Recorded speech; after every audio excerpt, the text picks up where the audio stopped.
Health and Healing, Part 2, by Benjamin Creme's Master. A Master Speaks, Volume 1, page 19.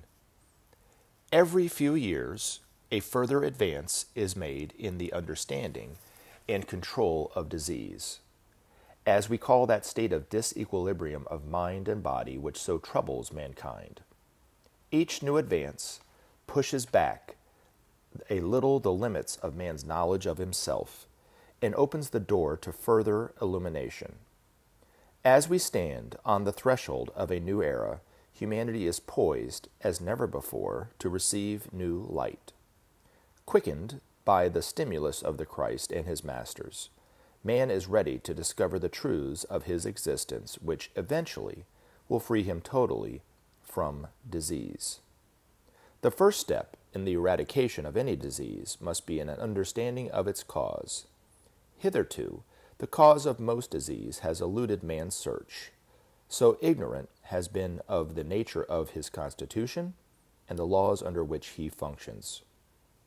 From now on, as man proceeds along a more correct course and grasps the necessity of right relationship, this will begin to be remedied. Disease is ultimately the result of wrong relationship to our higher self, the soul, to our brothers and sisters throughout the world, and to the whole of which we are a part. By the misuse of soul energy, we set in motion the causation. By wrong relationship to our fellows, we bring about disequilibrium and disharmony and illness of all kinds. Through our sense of separation, we cut ourselves off from the healing potencies which everywhere surround us. A mighty task awaits humanity at this turning point in its life, to cleanse the world of the age-old habits of wrong thinking and living, to change entirely its manner of social living in such a way as to make possible a new freedom from fear, fear of want, of war, of disease, and death.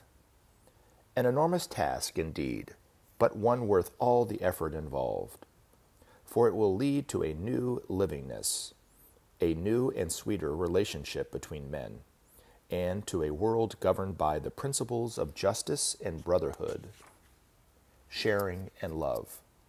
What finer goal could there be for humanity than to create such a world?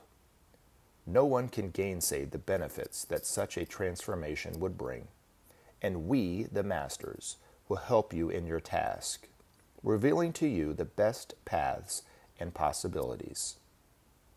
Science today stands poised to contribute its share to the conquering of disease. The etheric planes of matter await man's exploration and study. Therein will be found the origin of that disequilibrium of forces which manifests itself as the bodily ills. The treatment of disease will take on a new dimension when the function of the force of centers, chakras, as receivers and dispensers of energy is understood, and when their connection with the major glands of the endocrine system is known. Already, of course, there are those few practitioners who know this and who do valuable work, but not until this knowledge is general shall we see much advance in the understanding of the mechanism of disease. It will not be long until this research into the etheric fields begins in earnest. When it does, it will transform the therapeutic situation. The new psychology, the coming science of the soul, will throw much light on the nature and cause of disease and point the way to its prevention. In time, man will learn to approach and work with the diva or angelic evolution, many aspects of which are deeply engaged in the healing process. Thus, stage by stage, disease will be eradicated from the world and to be replaced by a vitality and well-being seldom seen today, but which is man's birthright, did he but know it.